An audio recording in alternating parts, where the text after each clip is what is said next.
Agflow.co. Terms and conditions apply. Valid while stocks last.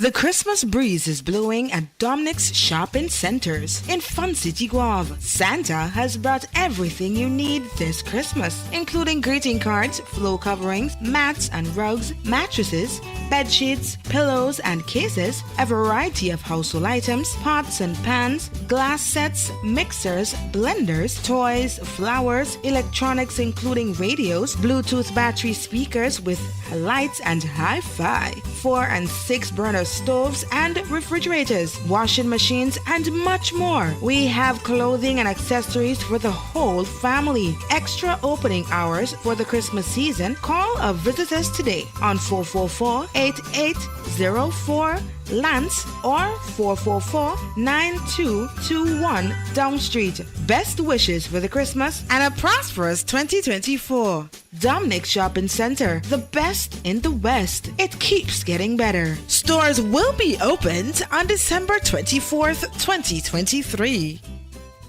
Dominic Shopping Center in Fun City Guelph is now offering 10% off on curtains and clothing from now until December 30th, 2023. Extra opening hours for the Christmas. Merry Christmas and a bright and prosperous New Year from the management and staff of Dominic Shopping Center, the best in the West. Yes, agriculture is the number one. Number one, yes, the number one. Oh yes, the number one. It's the number one.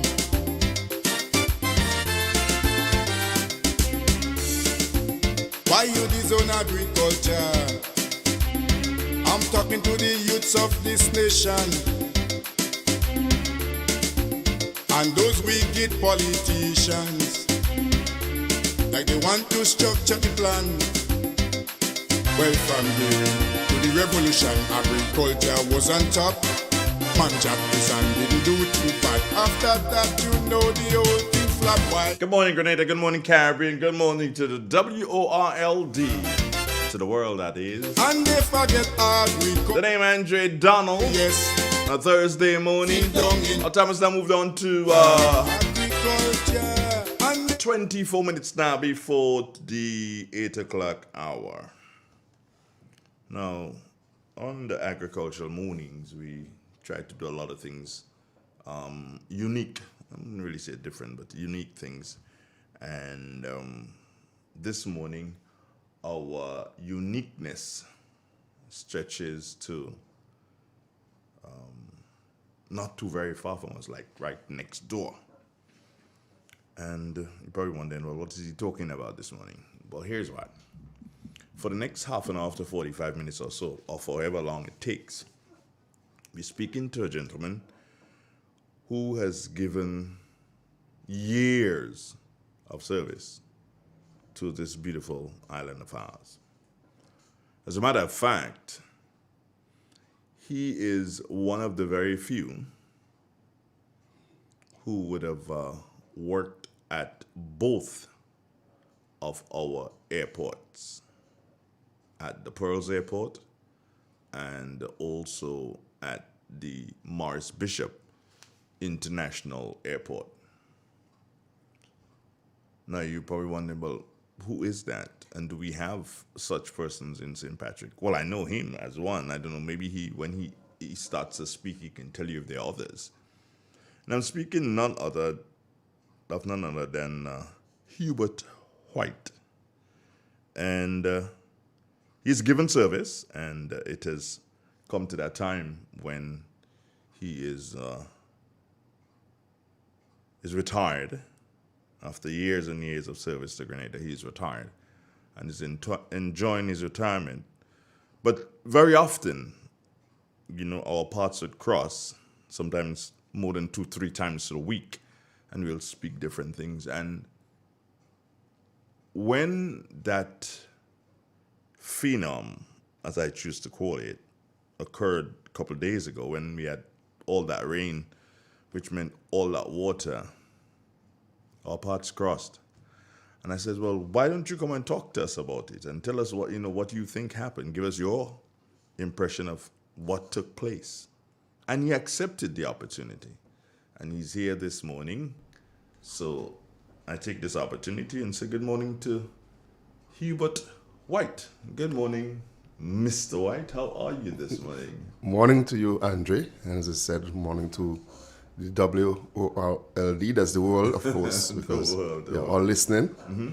And it's a privilege to be here and to share whatever I could with the nation and with outside of the nation, the world at large. Well, it's really nice to have you here, White. The pleasure is indeed mine to have you here, and it's the first time that you've taken up the opportunity to converse with me like this on radio, even if you're so close but yet so very far away. The last time we was on radio together, it was on your previous location. At the previous that was location. a lot of years ago. Yeah. So, how are you doing?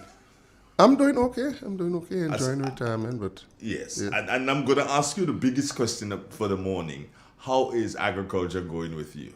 That's the thing I know you love. It's going good. I've invested a lot in agriculture. And my only concern now is my plot of land close to the river. That's where we call Magve? Yeah. Okay. And I didn't visit it yet. It's just... to face the reality, it's just hard. Is it that close to the river when I say... Yes, the river goes... Did you plant that close or... No, it's close. It's close and it's low. So normally, rainfall like that cut right through. Sometimes we put up nutmeg trees. Well, I know I went through the Coconut Row area yesterday, and just at the end of the stretch, meaning coming from the Satir side and going south, just at the end of the stretch, I realized that some trees fell there, and these trees are on the riverside, the right-hand side of the road. And I looked and I saw what would have been new ground, if I'll call it that way. New ground, actually, which means the river got wider. This tree came from the other side of the river. From the other side of the river? Oh my God. It's an almond tree. Yeah. And it was doing a very good job of holding up the bank. Yeah. Wow. But Andre, is nothing new to me, and maybe just to go back a bit, you spoke about the amount of rainfall, but just to jog your memory a bit, the most amount of rainfall I've ever seen in the north was in 2002 from Tropical Storm Lily. I don't know if you were in Grenada, but it was much worse than that. Actually, I lost a lot, and I planned back then, since then. Just to jog your memory, Maddes Junction, you remember this guy had a shop, Tan? Tan, yeah. The shop completely moved, never seen. Yeah. A trace of it. There was the cage with all the cylinder that gone. They found that down the street. Down the street. But what I was searching for was the freezer with the drinks. So didn't see that one. And them guys had a lot of fun in La Moda, I understand. Yeah. It was tropical. A matter of fact, not the area where Popo operates there, the river, that wall wasn't constructed as yet. So the river went straight to that plot where they do the agriculture. And in order to restore it, the government had to assist the gentleman by taking topsoil from Mount Will Estate and replacing it there for the soil he lost. So that was what it was. But definitely, Satis was one for the issue. That wall, I was in Grenada. That wall was built per the request of the government, and representing at that time was Anthony Boson. And he was very instrumental in that. I give him that. He was very instrumental in that. In the contractors, after the bids went out and the person won the contract, he was a very close friend of the family who won the contract. That was the Marshalls, and they were the ones. It's interesting that IAM was one of the first and last workers with the Marshalls on both that site there. And when they temporarily placed back a bridge in the Guave area, they did that too. IAM was one of the first and last workers. As a matter of fact, interestingly, IAM was working in the day with them and working in the night. He was working the day and he was the watchman in the night. Okay. Yeah, I remember that. So yes, I was around for Lily. And you're saying to me, why, that this was more water. Yes, definitely. Lily was more water than this one? Yeah. Wow. A matter of fact, down in the Maho area was completely level. It was level. A matter of fact, where that storm drain comes from the GCN area, there was a house there, and the bigger brother of the family had to put his 2 sisters on his back and actually swim out. I was thinking that this was more water than Lily. Lily was worse. Lily was worse. Wow. And it's very similar to what happened. There wasn't a trace of rain in St. George's. In St. George's. Not as much as a trace. A matter of fact, the late Sam Adams always giving some trouble about that, because I was the forecaster that night. And from the advice and instruction from Trinidad, I call it off, and that is when hell broke loose in Cetes. After the threat was called off. What actually happens is that there's what we call a spiral band or a rain band, like a tail that stretched. So the storm was way up to the north, and that tail just stretched over St. Patrick's. And that day when I was coming up the night, Wharf was dry, everywhere was dry, and I had the rude awakening when I reached River Sally in St. Mark. And that was what I couldn't pass. So I had to go back Wharf and pass Closure area. That's the first time I passed it. And when I reached Maddie's, the Montfrendo gas station, Couldn't pass. no, you could pass, but the water went right through the gas station area, that entire area. In the Guave Point Board area, there's a gentleman who had a car, I could remember very well, a Mitsubishi Tradia. He lost it, that went. No. Didn't see it. Well. But, okay, let's get back to it. Tropical Storm Lily Yes, was Tropical Storm Lily. yes.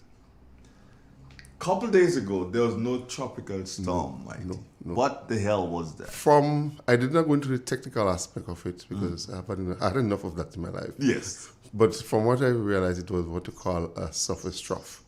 What is dangerous about a surface trough? It does not have a very predictable motion. Like a tropical wave move between 10 and 15 miles per hour.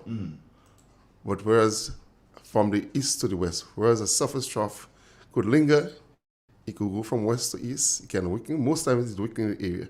So the longevity of that system is what causes the danger. And if you're juggling your mind a bit, remember one Christmas day what happened in St. Vincent? A surface trough actually cut St. Vincent in two. Yeah. Right. Yeah. Could you remember around Christmas time what happened in the Guelph Victoria area? No, Just that concentrated area?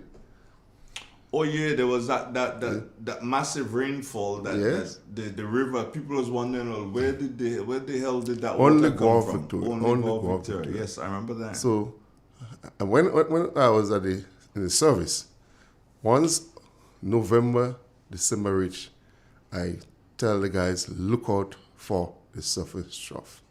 Look out for it. And it's the same thing that happened this year. the same thing happened. I looked at how do you call it? Those images that are online, and it was an image showing the map of Grenada, and showing the area affected by the surface trough, and it literally cut Grenada in half again. What causes those? Andrew will take the whole morning. So don't go there at this time. The technical stuff. Okay. But it's just one of the weather features. And this is what we call a microscale weather feature, small. So you have mesoscale, synoptic scale, like hurricane is what we call synoptic scale. But that's what we call microscale.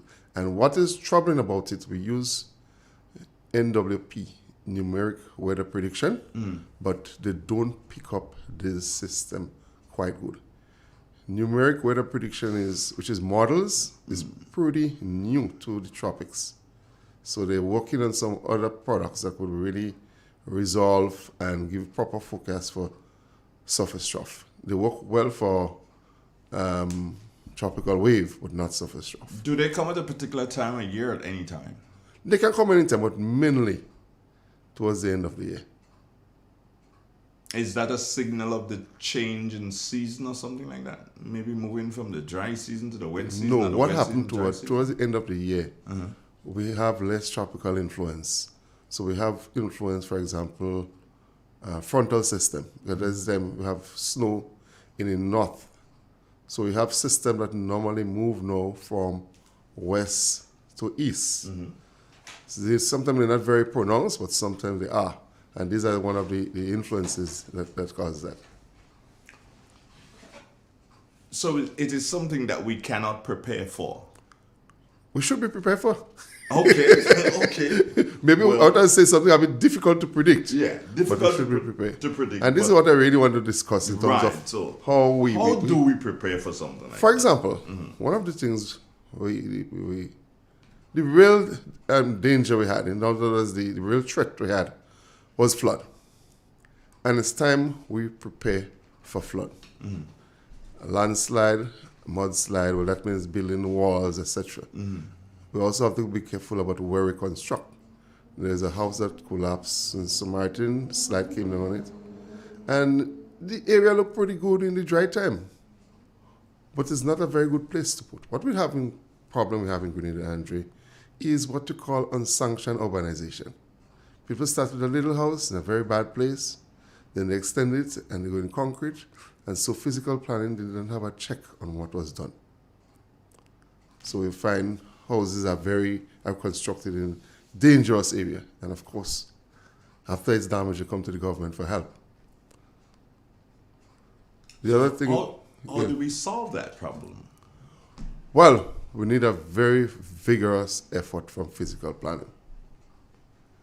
Very vigorous effort. And maybe is it time to have physical planning now look at, because they don't really pay close attention to wooden structures. Yes. So maybe it's time for them to say, Maybe, okay, fine, maybe, we have to take a look at every single structure. And also look at physical planning. For example, the approved plan on certain factors. Your sewer disposal and your grey water disposal. For those of the audience, grey water means from your kitchen, your bathroom, etc. Yeah, your shower. So. Yeah. But they never think about the roof water disposal. Now, let's take a point, stick up in here, in River Road. Look at the size of the river. It's just a little stream, but River Road flood. Look at the development in River Road. Coca-Cola has a big shed, plus the factory, Huggins Distribution, Stills Auto, Mactin Board. Where do that water when you accumulate from the roof, where it goes? River. So it will swell the river very... And not only the roof water, the square footage that the building occupies inhibits seepage. Seepage into the soil. So more countries develop, flooding is always more likely. That can be solved. I'll give you an example. One of the greatest mass of concrete you will meet is an airport ramp. And I'm not speaking about MBI, JFK, Miami. Look at the size of the ramp. But if you notice when you're taxiing a plane, you feel it ups and down. These are actually discrete drainage or sink that is constructed. You ever wonder where this mass of water goes? Well, I'm thinking it goes into the sea somewhere. Nope. Below these ramps are holding tanks. And they have grills, so all the water goes under the ramp. And then it is pumped out and removed in a legal and timely manner and disposed of. Wow. I suggest that could have been done, for example, you look at Coca-Cola warehouse. They could have put holding tanks. That water can be reused for cleaning purposes at factory. You need a lot of water for cleaning. Scrubbing your pavement, etc. But instead we put everything into this little stream. And the stream cannot handle it anymore. Look at what feeds River Road, which is known as is it St. John River? Yes, St. John's River. Look at Montparnasse. All Montparnasse water goes there. Montparnasse is becoming a little city. Montparnasse is highly developed. Even Bolio. Bolio. So calculate all this roof and all this water coming. That is where you're dangerous. So Physical planning, you have to look at roof water disposal. And as I told a class once, and they were surprised, rainfall harvesting is actually a flood mitigating device. And that's why you don't hear about many floods in Agricu. I said I made a point before. Yeah, that's why you don't hear about many floods in Agricu. You save the water. Because they save the water to use the water. Yes. And I was speaking to a neighbor of mine this morning, Theodore Gordon. I was speaking to him this morning. And we both agreed that it is time, again, going back to physical planning, it is time that physical planning mandates, once you putting up a structure, and we're talking concrete here, we weren't talking wooden structures here, but once you're putting up a concrete structure, you have to do water harvesting. You must. There's no if, but, when, why, maybe about it. You do water harvesting, you have to show us the tanks, and you have to be prepared, as you just said, for that volume of water that comes in. You save it, of course, to use it at a later date, yes, because you would have use for it. Right. And there are the little fishes in Agricu that they use in it. They put the little fishes into the tank, and they keep the water fresh, correct? Yes. Yeah, so I agree. And that is most timely in light of NAWASA's G-Cruise project. G-Cruise is a massive project, millions of dollars, which is encouraging conservation, etc. And if you're doing those sort of projects, it's very likely you can get funding from Green Climate Fund, etc., etc. Because these are environmentally friendly measures you are taking. Is it too late? As you speak, you are things, popping into my mind. Is it too late if it has not been done already? Is it too late? Well, doing it now will be earlier than tomorrow. Right. So but it's never too late. I'm speaking for a particular project. We have a massive hotel being built here in St. Patrick, in Liver.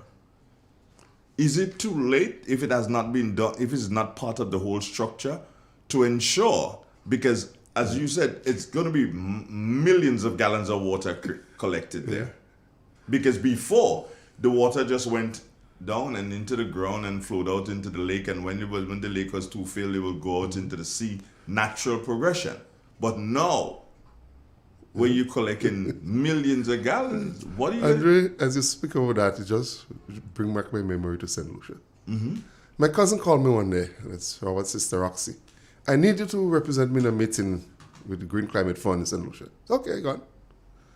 So part of the meeting, we took a tour, and you can Google it, to Coconut Bay Resort in St. Lucia. Okay. That resort sits on 75 acres. And if you see the amount of water, sport, for children, for adults, restaurants in the pool, large pool, all of it 100% is rainwater. 100, we don't look at everything, 100% of it is rainwater. And I could tell you something that this hotel does again too. They do the sewer disposal, they do sludge removal and treatment. And that water, the same water is used for watering the plants. Because of the size of the land, they also have a very, very nice procedure for sargassum. Whenever the bay is full, they get a tractor, they remove everything with the sand and they store it.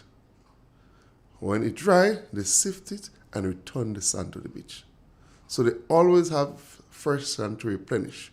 So the sargassum coming tonight, in the morning, the tractor comes, they have their own tractor, they scoop everything up and put it in that area. That's the hotel? In the hotel. It sits on 75 acres, so they have that a lot of land. They even do a lot of the crops. They do the farm and lettuce, etc. And we look at it, and the reason why it was there, so that hoteliers and other people could use it. Could take that example, and I think it was funded by Green Climate Fund. So once you decide to go that route, you'll get funding for these projects. And there's a natural collection of water in the Liver area, i.e. the Liver Lake, and also there's another artificial lake that was created on the property. So Okay. there's a natural collection of water that flows from the Piton Hills down into that quite area. right. But when we look at the artist's impression of the project, when you look at it, it's a massive project and it's going to collect a lot of water. So the trick, as you said, what do we do? Is there, I'm wondering now, is there something in the whole plan? And that is probably something that us as journalists need to investigate. Yes, What is in the plan to deal with the water that is going to be collected? And I don't know if they still have the golf course in mind. It is still part Golf of course also takes a lot takes of a water. lot of water, So it's so good to that- store that water and then could use it to where the lawn. Yeah. What So about it's a win-win situation. What about St. Andrew? Grenville, to be exact, the town. What about the town? We've had a water problem in the town for eons now. We did have the problem a couple days ago, but it was reported that because of the sidewalks and because there was no garbage to block the drains because the sidewalks were built, so the water was able to recede faster Okay, that's than good. before. That's good news. So that seems to be a bit of good news. But do you think that there is something that can be done in relation to better handling of the water in Better handling the town? water in a town is a highly professional study. And this is one of the problems that we encounter in Grenada. A guy freely paid to build a drain and he built a drain. In constructing a drain, Andrew, there is a term called MEOW. MEOW. You have to construct for the maximum envelope of water. Explain that in English. In other words, how much water will be flowing through the drain. And you do that by looking at the rainfall pattern in the area, and you also look at the amount of smaller drains that are feeding into that main drain. And then you construct the drain to suit. And drainage is actually a study. Where I did my training in Met, the CIMH, Caribbean Institute of Meteorology and Hydrology, they offer courses in drainage. You call it, they have what you call a hydrological input, the hydrologists. And strange enough, whenever a foreign company comes to Grenada and they do construction, they contact the airport for rainfall data. Unfortunately, the locals don't. And maybe don't understand. As it is now, hydrology is in the hands of NAWASA, the Water Resource Department, at the Hydrological Department. But I don't know how good it's run because most of the senior technicians, in about a year time, they just leave. When I did my training, there was one called Victoria. He's Mr. Monroe, Francis Monroe. Since then, he left. And I don't know if they have any senior technician. So sometimes we take these studies lightly. Yeah, we take them for granted. We take them for granted. There's something that based on what you said there in relation to drainage, I was speaking to a resident in the Plains area, and she flooded out. And it's the first time she's flooded out. And she immediately realized why she flooded out. Her neighbor constructed a wall blocking a drain that was on the plains. You know, Plains was like one estate. Yes. So that neighbor constructed a wall blocking that drain, which was like what they call a main drain for the area. And based on that, when the water came, it just went where it shouldn't go and flooded out and caused damage to that person. Let's go back to physical planning. Again, Do you know that if you have 10 acres of land, for example, and you decide to cut it in lots to sell, it actually has to be sanctioned by physical planning? You just don't go cutting it so? you're not supposed to. No. But most times they say they don't have the staff to do it. So we get to the Coconut Row area and the St. Plains area. These estates actually had storm drains. Just look at for example. There's a large one close to the playing field. Right. There is one, what actually is by Mr. George Noel's shop is actually a storm drain. That's what The I'm one talking come from the Nutmeg Pool area is a storm drain. But what happened? When you look at the price of land, you buy a sell on the storm drain, you want to construct on the storm drain. And you will, because you have not seen anything there for years. So no water. You say no water coming there. So let me give you a disaster waiting to happen. Sugar mill area. In St. George's? Yeah. You go to the back of Hubert's. Actually a valley there. Yes, there is. It's almost like a little river. Yeah, coming from that small plain field in Right. the back there. There and is, then the yeah. whole Granans Valley, Montu, whatever, flows there. And flows under that bridge, albeit the bridge is a bit too small already, because you look at coming at the maximum envelope of water. But it goes down towards the landscaping area, then it go empty out somewhere in It the... empties out in the boatyard, In the boatyard. Actually, it empties out What in is the it? boatyard. What is the latest development? To accommodate that building, Ram Supermarket, they actually channel it off. So it's covered now. But in covering it, did you give it the right size? Did you have any hydrological input? So you give it the right size so it could handle the maximum envelope of water? If it can't, and that's the second point, not only if it can't or if it could, but how are you going to service it? Because debris will get into it. It is now completely covered. How are you going to service it? That is the big question. How are you going to service it? So whenever this massive drain that is now covered, block, that will be a next disaster waiting to happen. That is a disaster waiting to happen. The other one is the car park Napa. There's a large drain coming from breweries, and they bring it into the car park. But the construction, the aqueduct, what they built under there, is too small. It flooded sometime last year, and the whole car park was mud. That's the car park for the breweries on the other side of the road. Is it? Napa. Napa, yeah. The drain actually goes through the car park. In the park, there you could see the water flowing like a waterfall. But wherever you have that rise in water due to rainfall, it cannot handle it. Why? They did not have any hydrological input. They just construct. And that is why most times, you look at an example around the complex Tamsisi area. This bridge. Up here? Yeah. Normally, my mother, they call it bridge, the Lanzi Bridge. I don't know that was his name. And after a storm drain that runs it was constructed after Janet. That takes water from where your studio is to be. Notice that drain there coming from the cemetery? Yep. That's where it starts. I noticed they did some concrete on it, and they actually, it's less than 3 feet wide. That is wrong. Yesterday, actually, it was Tuesday rather, when I passed through there, the water back up on the top side. And very little water was flowing from the bottom side.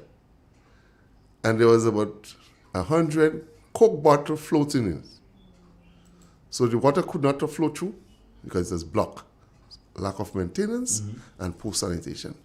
Remember now in that area, we have the low-income housing project with large roofs. More water will be flowing into that storm drain. But what? So that aqueduct under the road by Tamsisi, you need to cut that and widen it. Because it has to more urbanization development runoff. It has to accommodate more water. So that's one of the problems we have. And again, it's a job that physical planning have to look into.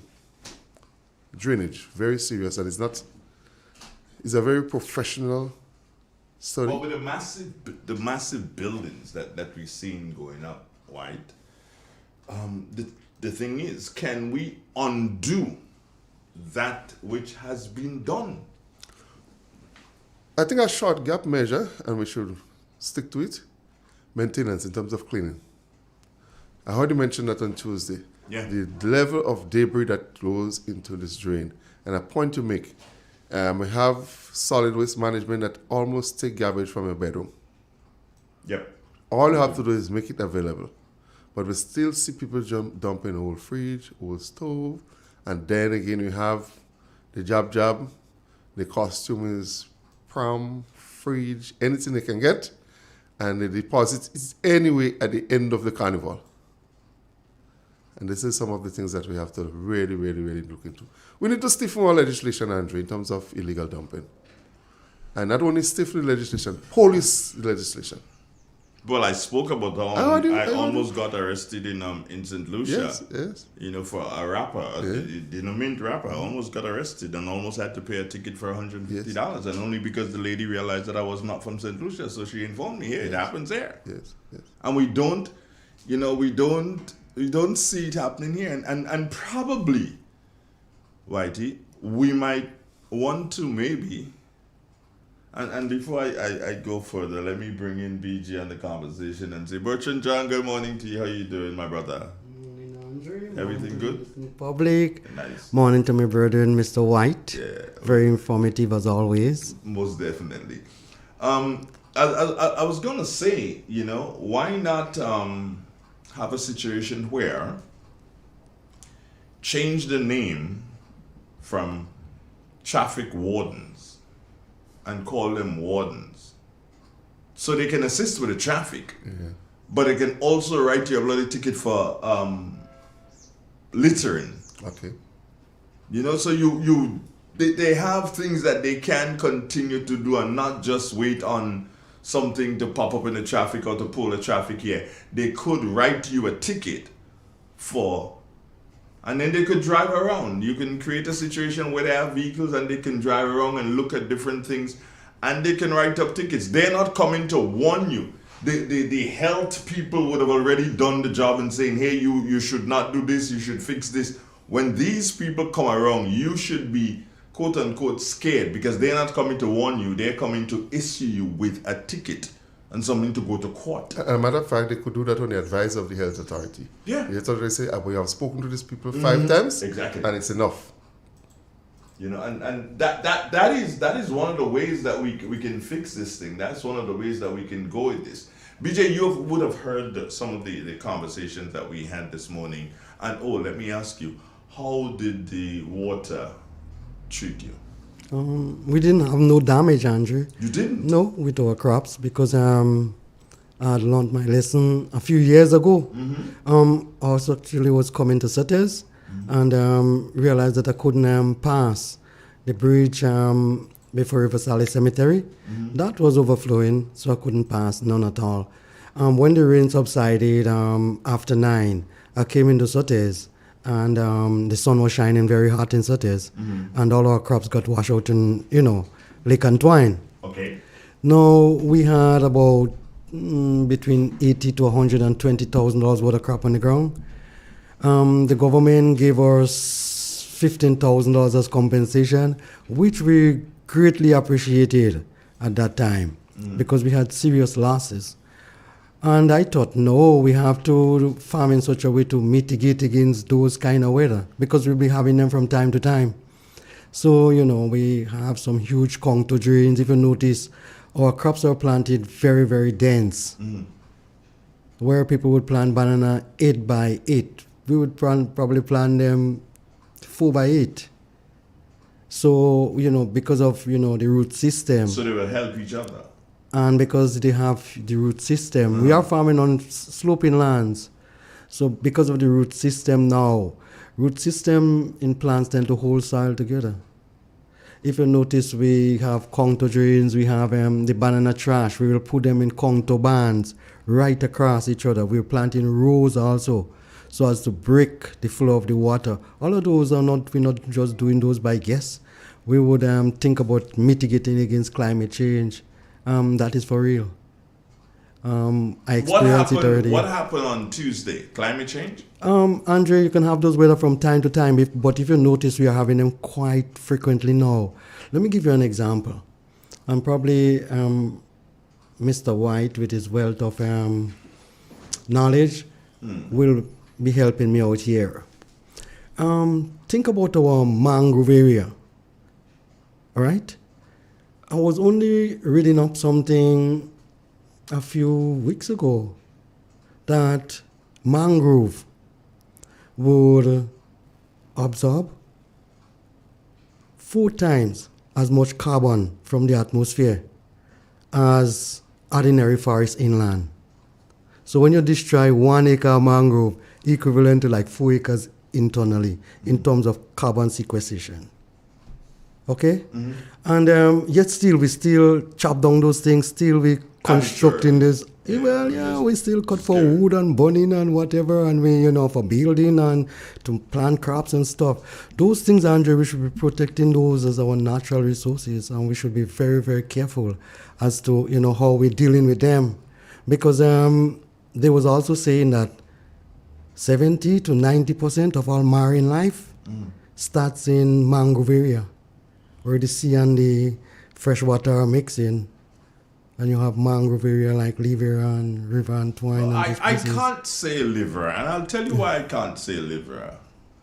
BJ, for years, that lake do busting. That doesn't mean you doesn't have underground seepages, Andre. If it tells you water there, you might suddenly find that it's very salt. You never know. Well, it's been salt for years. Yeah. But I'm saying that lake ain't do so and bust for years. Yeah. I ain't get a lake fish. But it used to. And from time to time, you can get them, ecological changes. Sometimes man-made, sometimes they occur naturally.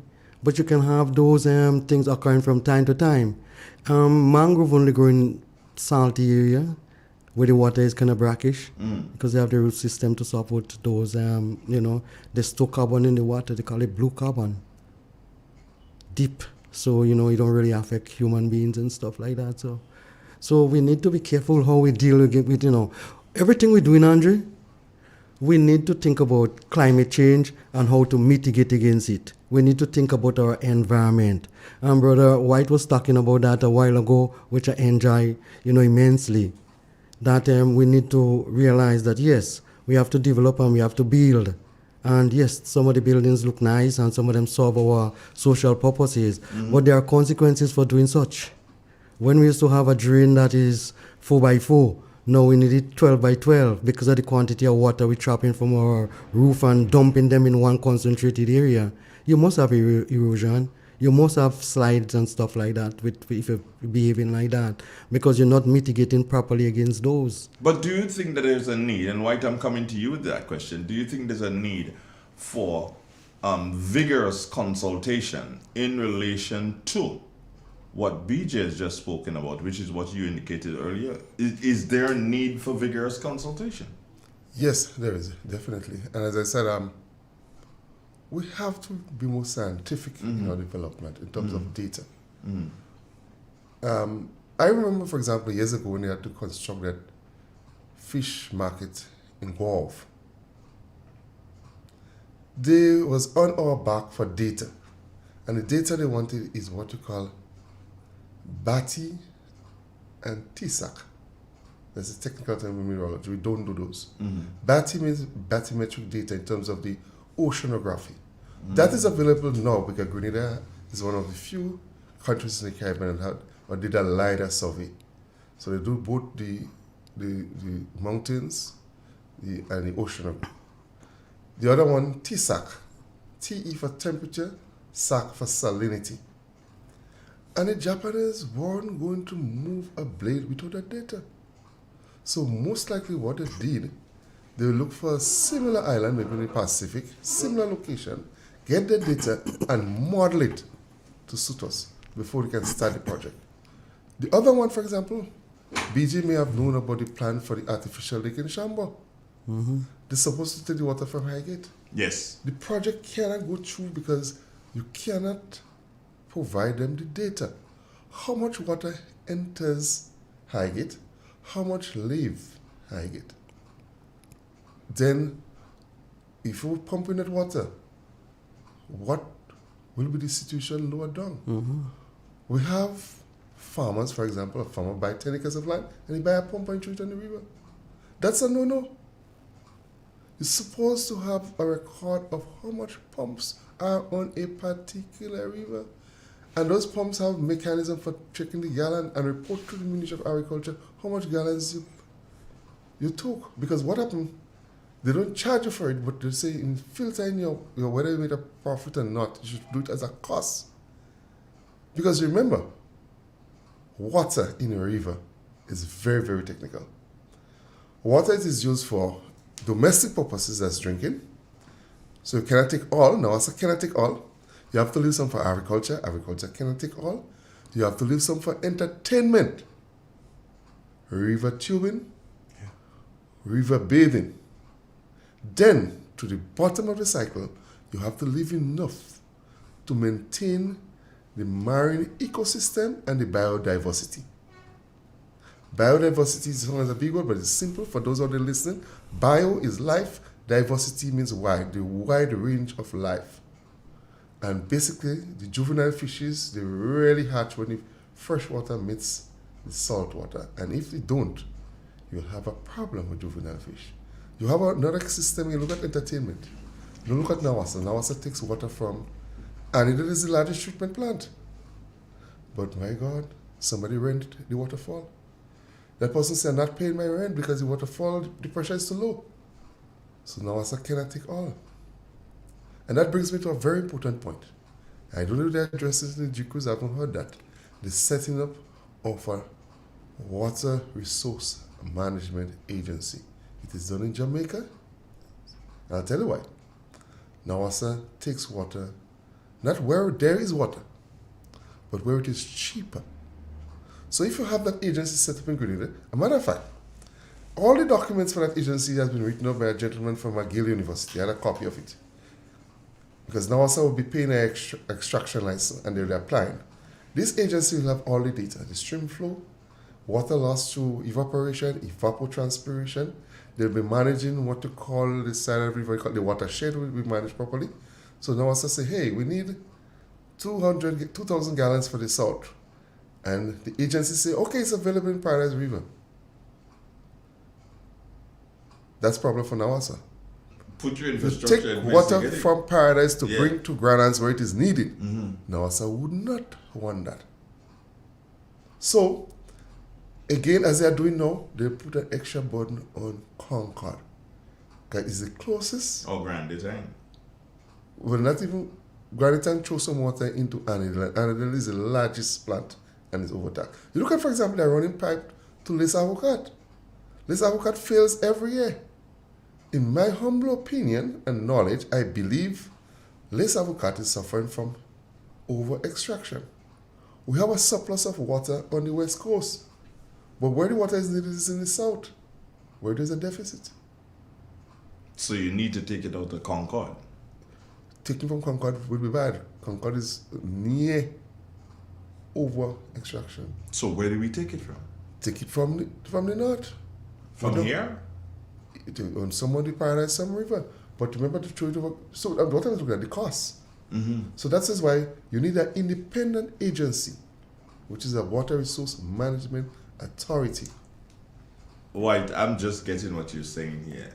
Because you're saying because Nawasa, quote unquote, has control of all water, Yes. they do whatever. Everybody wants. There is no one managing, no one guarding the guards. Exactly. And remember, That is what you're saying. Nawasa is a commercial company. Remember, it's a service company. Listen, if Nawasa cannot give water to place for 3 weeks, government will never get any back. But if Nawasa cannot pay the staff for 2 months, government will fire the board. Your purpose is to make profit and run the company. Whether you have one river totally dry, that's not government business. And that is very, very bad. And I could tell you, that authority works well in Jamaica. I have the documents from them. In addition, I think BG might know of that, large countries like Jamaica even give an untreated line to farmers. Yes. So you don't Yes. waste water. Yes. An untreated line. Andre, one other thing here I would like to mention, and White sort of mentioned it, but he passed over it too fast, and this is very, very important stuff, and I want to reiterate it, is that in order to make informed decisions, you have to have data. Data. Or else you're going to be guessing. We got a call online. Let's find out what this person has to tell us this morning. Good morning. How are you doing? Good morning to you, Mr. Andre Donald, Good morning, Mr. sir. White, and Mr. BJ. Mhm. Very, very, very wonderful conversation. I sat here and I can tell you, I'm feeling the light inside because I'm learning a lot. And a lot was what being said there. I think we need to be broadened. We need more of Mr. White to service. We need more of his service because what he's saying is so important there. Extra important. And when you bring in now, sir, made me feel more. Because in the Douglaston area, for the last 7 or 10 years, Nawasa have not been using any water from Douglaston. So you have that whole dam set up there. Mhm. High area that you could do development, other development. Because you have all the system there, you have all the pipes from the river mouth. So you have 2 dams there. So we lend ourselves for a lot of development, but as DJ just said, who is managing those things? And I feel really, really good hearing those words coming because there's room for a lot of development. And yes, a lot of what happened yesterday is because we are not taking care of our land. So you have that water, when you have too much rain, the water cannot find the proper running areas. Flood. And that spread. So we need people as Mr. White in the service to explain and to guide us. Because otherwise we're going to lose a lot more soil. We're going to have a lot of other soil erosion. So hats up to the gentleman, and I hope government can find better use or more use or use as people from that. Because that gentleman have a wealth of knowledge there. Thank you, Clifford. Right. Have a nice one. Why this water management thing that you said, it is sparked that sort of a fire inside Well, of me. what is positive, and I hope it work out.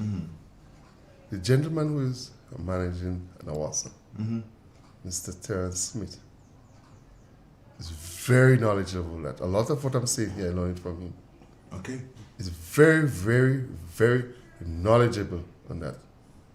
And I hope they get it this time, the Water Resource Management Authority. As how Cliff just said, the last time we estimated that is the West Coast have a serious, serious surplus of water. Look from the Samaritan River to a river in Victoria, 2 rivers in Guelph, and then you still have Grand Roy in Concord.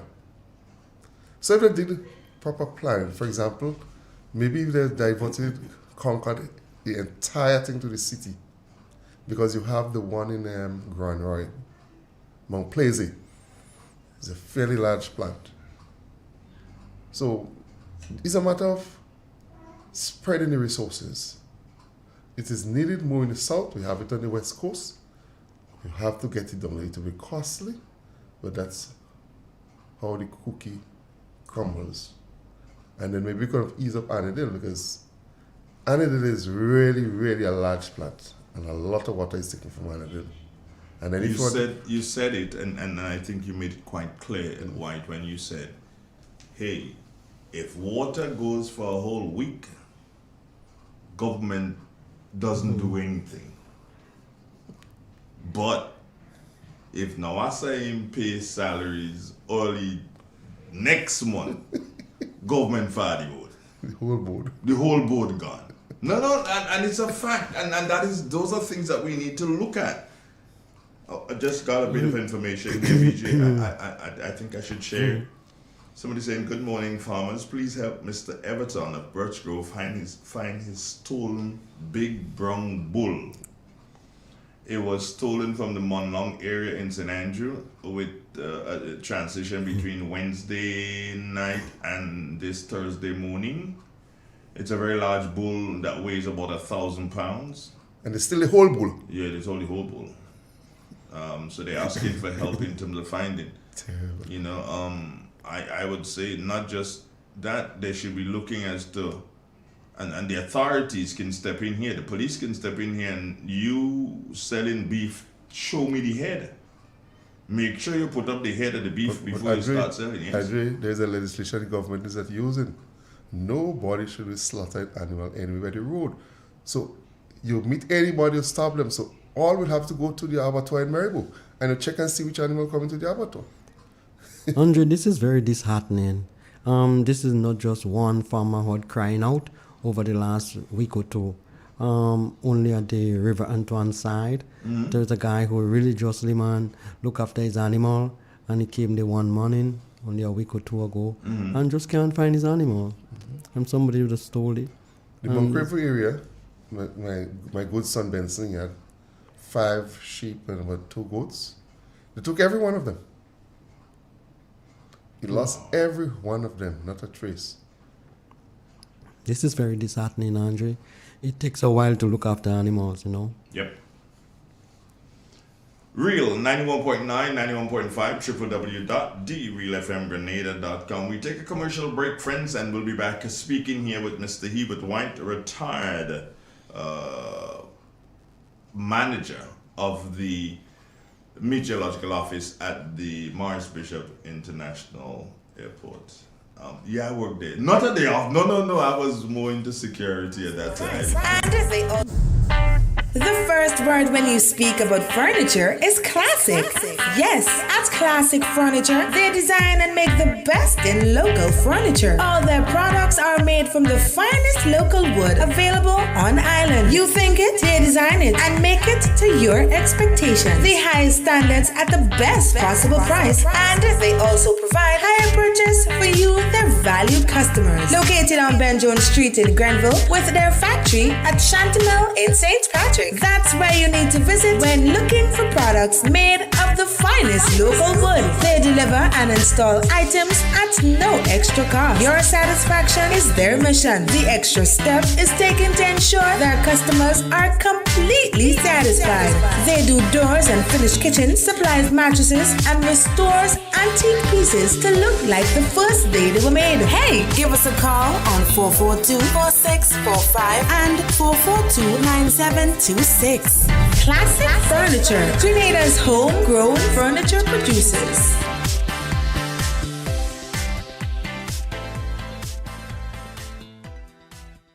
It is said, the proof of the pudding is in the eating. Therefore, the authenticity of the beverage can only be acquired in the taste. A taste which is original to Antoine de Beauregard Industries and comes from a combination of spices and local rum, which can hold its own all over the world. Woodman, a strength which speaks for itself. A taste which stands out from the rest, bottled with care, which speaks to perfection. Try Woodman today and be stunned by a flavor as never before. Let your palate savor that which is produced locally. Do not be deterred by substandard products. Our taste speaks volumes and sets us apart from the competition. You will be satisfied with every sip of our product. Say rum, say Woodman, feel satisfaction. Now that's quality. Step inside. Immerse yourself in colors that come alive. Color by Sissons. Let your imagination run wild. Surround yourself in a world of color. Color by Sissons. Endless inspiration. Bold expression. Bold expression. Color by Sissons. Sissons. Express your style with Color by Sissons. Grenlec Community Partnership Initiative. Grenlec has been a part of this organization for a very, very long time, and their contribution is very, very important towards the success of this festival. Every year they come on board and they contribute towards the festival, and it goes a long way We are boosting the festival and promoting Caracu's culture, which is a big part of our livelihood in Caracu. We just want to say thank you to Grenlec for the continued sponsorship and hope that they continue to sponsor us each going year. Thank you very much, Grenlec. Renlec, energizing our community. Grenlec presents Christmas safety tips. Always unplug Christmas tree lights before leaving home or going to sleep. Check lights for damage each year before using them. Discard lights with frayed wires, loose connections, and cracked sockets. Do not overload your wall outlets or extension cords. Remind children to never touch lights or outlets. Select lights appropriately. Never use indoor lights outside and vice versa. Happy holidays from Grand. On Friday, the 22nd of December at 5 p.m., Classic Furniture will be having a food hamper draw. To enter the draw, you need to submit your name, phone number, and address on a slip of paper and placed in the box provided. So come in today and get a chance to be that lucky person. On behalf of the management and staff of Classic Furniture and Shantimel Co-op, we say thank you to each and everyone that supported us throughout the years, and we look forward to your continuous support for 2024 and beyond. Grenada, as we celebrate 50 years of independence. I love my Grenada. Made in Grenada presents the celebration of 50 years of Calypso. Open me a little better night, honey. One stage. No, not so fast. One show. Grenada's best Calypsonians performing Grenada's greatest hits. Sunday, February 11th, 2024 at 6 p.m. sharp. Grenada National Stadium. More information coming soon. When the DJ play Peter Humphrey, she raise she hand and she tell me, making no place sweeter than home. The St. Patrick's Anglican Parish Church presents its annual Black and White Boxing Day dance, Tuesday, December 26th at the St. Patrick Anglican School Auditorium. Starting time 9 p.m. Tickets cost $25 for single, couple $45. Music by two popular DJs. A complimentary drink on entry for early birds. Dress code strictly black and white or black or white. I'll see you there. Yes, agriculture is the number one. Number one, yes, the number one. Oh yes, the number one. It's the number one.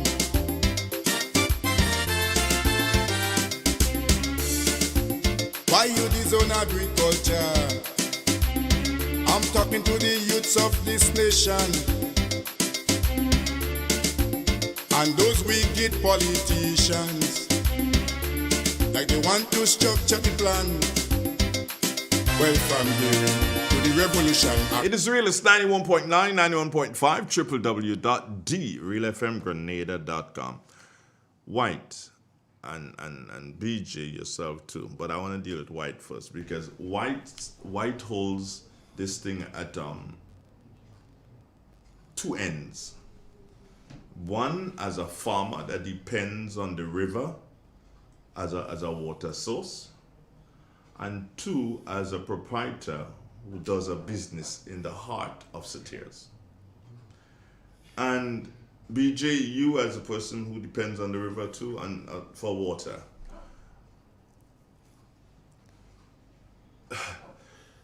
Dumping. That's all I'm going to say here, White, and I want you to respond. Dumping, what gives? Yes, it has a terrible effect on our water resource, both in terms of contamination and obstruction. Because one of the problems, I had lost some yams last year because a bamboo stool fell across the river and it picked up a lot of debris. So water, part of nature, it will take the part of least resistance. So as a result of that, come into my land. Well, fortunately, the next heavy shower actually moved it, so the path is now open. One of the things government could do in terms of even providing jobs is to have people go upriver to look for trees that fall across the river to cut them to prevent blockage. Because when there's blockage, the water will take the path of less resistance and we get into. And something I forgot to mention too, with that flood, as I said, people doing their own construction. Somewhere in the industry area, a gentleman has a ramp across the bridge. So that ramp blocks the water and it sends it straight into the road. In where? Industry. That's after Chapel Bridge. Oh, It is totally illegal. And interestingly, that I believe was done with some help from government here. I would not doubt. That I believe was done with some help from government. You know, and because he has it as a driveway across his driveway to get to his plot. His house. Actually, his road is up by the chapel. Yeah. But that is easier, more convenient. So you do something, as I said, illegal and without scientific input. Because, and you're so correct, because when the river it goes straight to the breaks it breaks its banks and it gets there, it makes a left. Yeah. As you said just now, less resistance. Yes. So it will go left, and when it goes left, it goes down the main road. It goes down the main road. And I never thought that that is what would have caused the water to go down the main road. Your path, your river valley, should be as free as possible. I'm not saying move the stones. The stones are the natural habitat for the fishes, etc. But you could send a team up to the river to cut. This, we are not talking about throwing old regions to what natural vegetation that will fall over the river that will kill the flow. They should be removed, especially before the starting of the wet season. That should be part of a maintenance job. And in terms of the dumping, I don't know how to handle that again. It's terrible. Because there is no need. I haven't been to Irving's Bay yet, but I know it'll be something of a fiasco down there. Yes. And knowingly that the St. Patrick's Carnival Committee had a function recently and cleaned the whole area. So the work of Andy Matthew and so that's would have just gone to waste because here comes the flood and here comes the garbage that the nasty people upriver would have deposited. BJ, dumping. Andre, with regard to, and I would like to start with water first and get into dumping. Water is the most basic commodity in life. Everybody need water, and everybody need clean, healthy water. When we pollute our water, we're actually asking for trouble. It means it's going to affect everybody. We have to take a collective approach with regard to solving our water issue, because we have our watershed to deal with up in the hillside. And we want to ensure that when stuff leave your watershed area, it's not being disturbed. It should flow very smoothly. It will sustain life and balance your ecosystem much better. So you need to have an educational process. It's like, how comes every week after week, Coca-Cola and Kentucky and those people and them, they don't stop in advertise and whatever.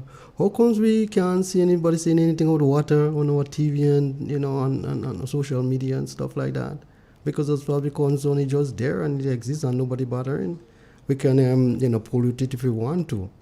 With regard to dumping, Andre, we need to have proper legislation in place to guard against those things besides the educational process. We need to ensure that people who do those are, being taught a lesson that they shouldn't be doing those. Because those things end up in the sea, Andre. And if we don't live in a sustainable way, if we don't live in a way that creates balance with the environment, we're going to actually be destroyed by nature, That's a natural law. And there are a lot of people who don't believe in climate change. Well, that's okay. I know it's happening, and I can see it right before my very eyes. And what is happening in the world now, it never used to happen before.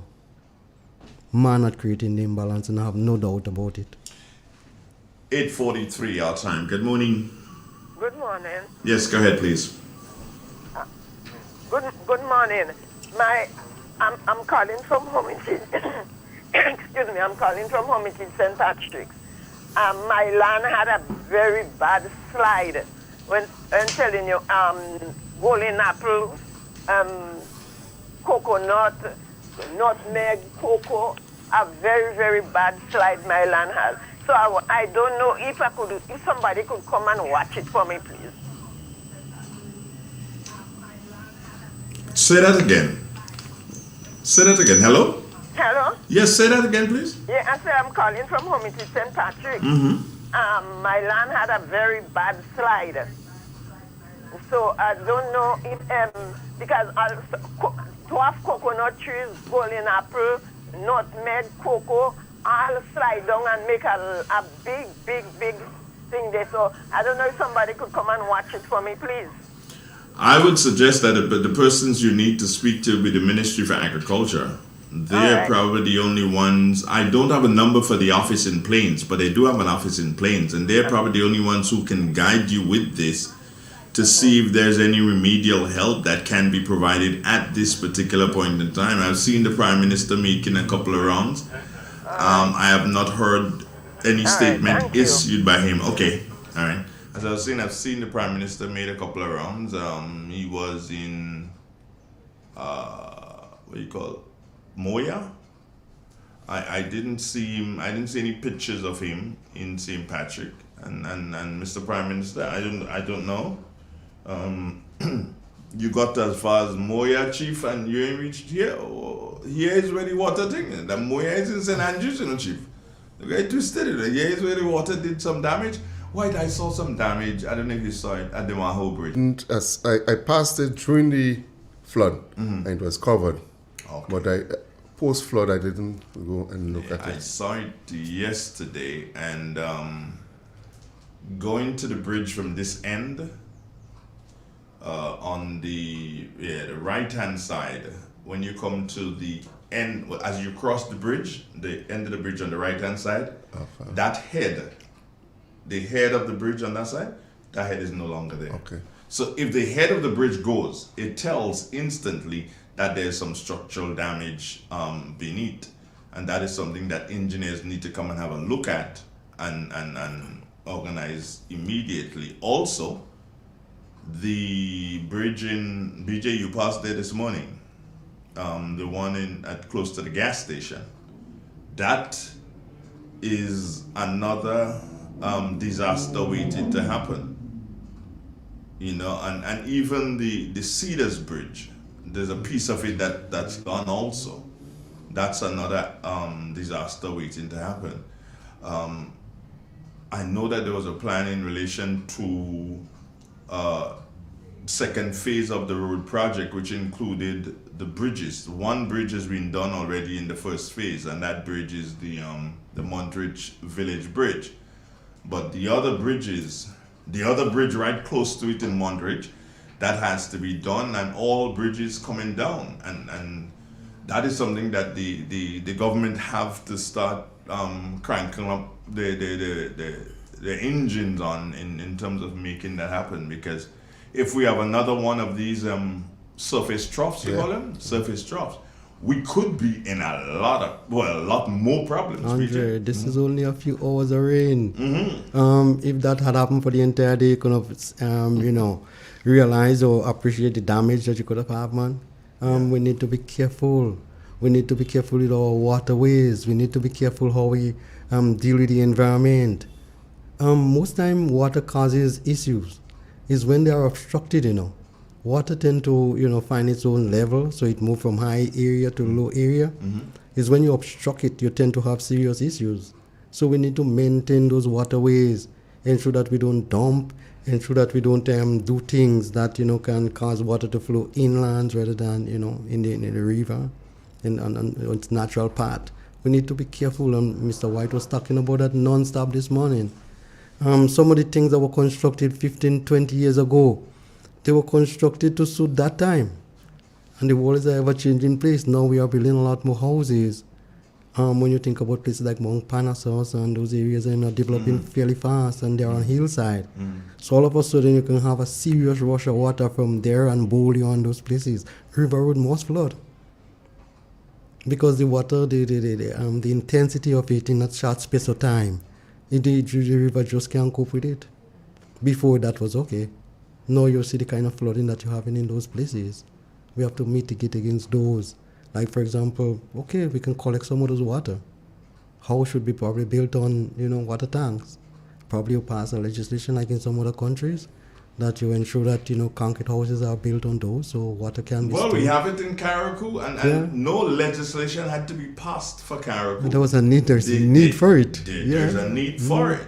So my thing is, hey, if the legislation has to pass for mainland, then do it for mainland. You have some of the British Virgin Islands, you have to have tank built, in underneath your house before you start coming up. You need to conserve water because water is a scarce commodity in those places.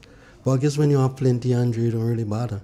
And now as I keep supplying you no matter what, so it's okay. No hard feelings, I hope. But I do say that there is a need for, and we're speaking conservation of water here and use of water. There's a need for, and it has to start with NAWASA, to do PSIs about water, the conservation of water, the consumption of water, the use of water. The importance of water. The importance of water. It's not done enough. You see, as I think it was Y2 said earlier on this morning, Coca-Cola or you who said Coca-Cola and KFC, they never stop advertising. They never stop. They make millions. But they spend one of those millions on advertising. Andre, people don't listen to you these days when you're running your mouth. People listen to you when you're on social media. Yeah. They want to see a picture. It activates the brain. And we have to move with the time.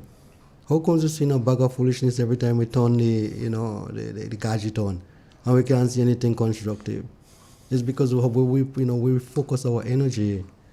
We need to be different about that, the way we educate ourselves, the things that we do. And in terms of the PR, we mentioned our water service, NAWASA. We noticed that, for example, and I applaud them for that, but not the method. They sponsor a particular school in sport. What I think they should have done, maybe they would have host competition on water conservation, whether it's a poster competition or essay competition, and the school that win the competition, they will be awarded the sponsorship. So that time you get the entire nation, all the secondary school will be involved in a competition. Whether it's a poster competition, an essay competition, or a logo competition, but something that has to do with water, so you'll find this students will be doing a lot of research and the awareness will start there. I think it's a very good idea. Maybe they should look into that. Definitely, as I said, the PR have to step up. And also, the other case, the dumping, Solid Waste Management Authority, some PR. Andrea went in St. George's and I look at the colored bin and it's a big joke. Nobody, besides the color, they tell you the color, it's marked. Recycle, food, and everything is shown everywhere. And they did a fair amount of PR on that. They did? Yes, a fair amount of PR. I didn't hear. What do you call it, bin? I didn't hear. There are a few on the television, but Andrew, I'm telling you, I didn't hear. Those things and them, those things, in order for it to stick, it need to be done over extended period of time because it's something new. Yes. Sometimes for years you have to keep doing it because you want to hear it. Well, actually, it was more like news item. No, who did it? Huh? That's what I'm saying to you. Yes. I'm trying. It was. I get your point because what happened? What they did not get, let's say, a media personnel or some popular person. There's so many media what they companies. Did, it was actually Mr. Robertson. Remember Lyndon Robertson from Shipper, Jason's brother? Yeah. He works there and he was just is the person where that's beyond the headline. Just Wasn't I done. tell you, I agree with you. It wasn't done. Come on. It was not done in the manner it should be done. But then it wasn't done, BJ. It wasn't done properly. It wasn't done. A job is not properly done. Is a job that is not done. It's not done. I mean, that's what I keep saying to you. I didn't hear it. I didn't hear it. I didn't see it. All I saw, the first time I saw, was these bins in Grenville. I'm like, okay, Yes. so I listened to news. It was more or less news item. I saw it in the car park.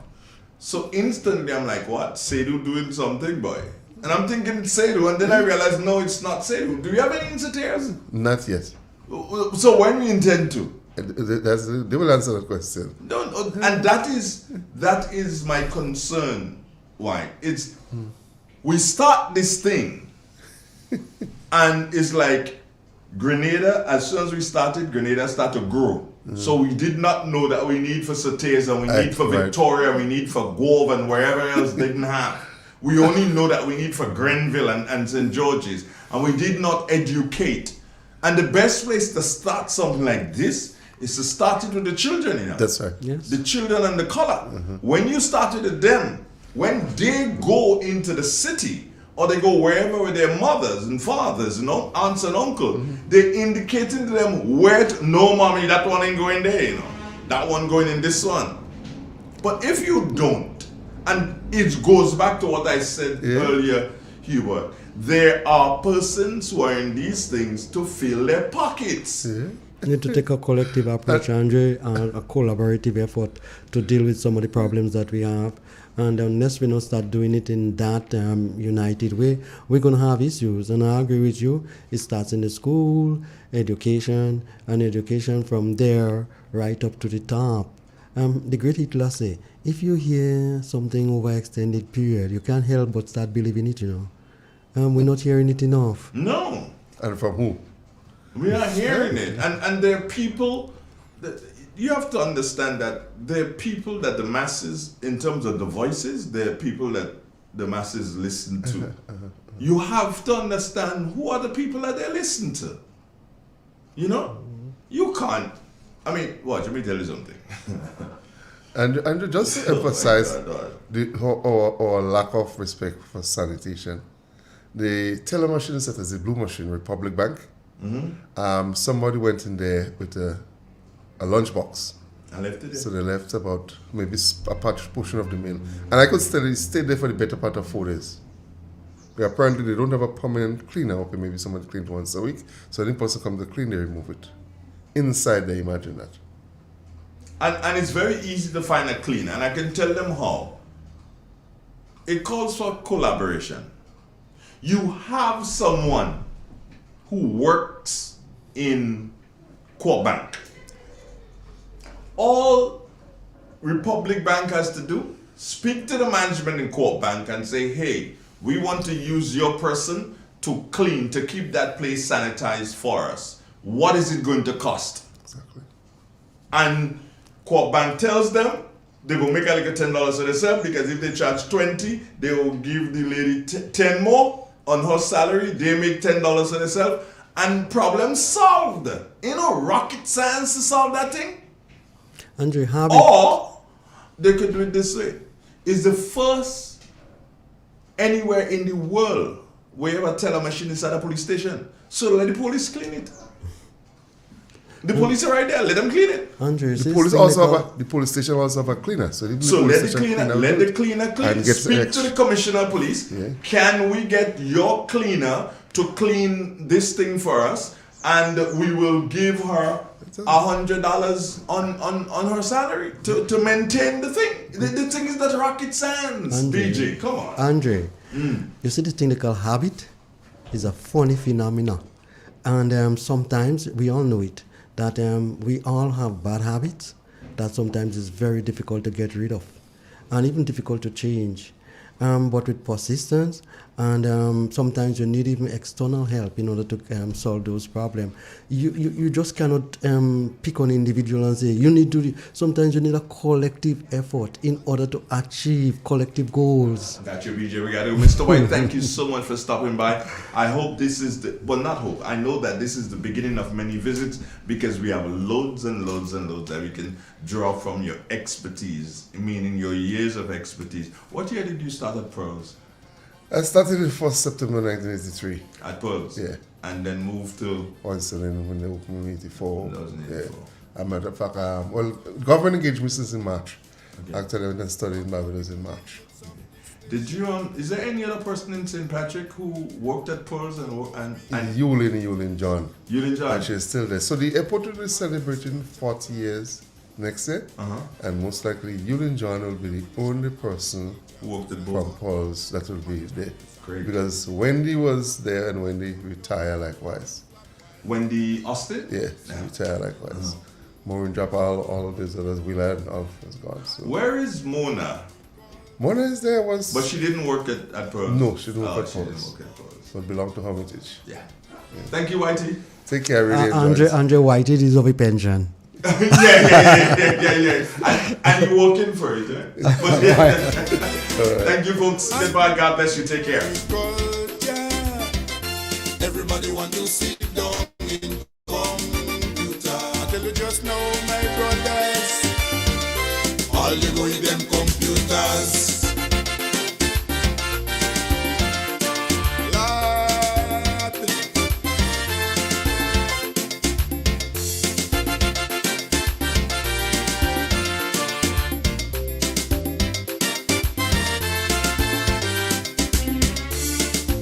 We used to ship 20 hectares